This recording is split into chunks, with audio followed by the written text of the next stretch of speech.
Hey, this is Joel Carriker, Trinity Roofing and Construction. I'm here at the Owens Corning Annual Platinum Conference, and it's been an incredible conference. So many of you have been a part of Trinity in just the success and our growth, and just helping us out, just reaching other people as we do our work. But here at this conference, one of the things that we always end with is a philanthropy effort. It is, in this case, it is the Kids for Kids.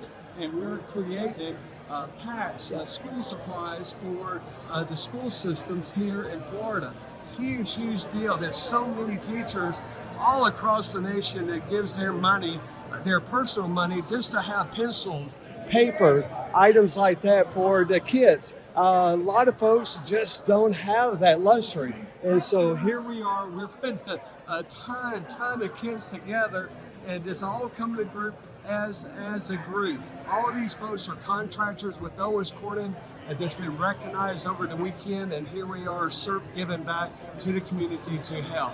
But again, just having the opportunity to serve folks is just an incredible deal. It's another part of what Trinity is able to do, which is close to our hearts, and giving back and being truly part of the community. We just appreciate you and thank you for all that you do. And again, this is Joel with Trinity Roofing and Construction. It's part of it.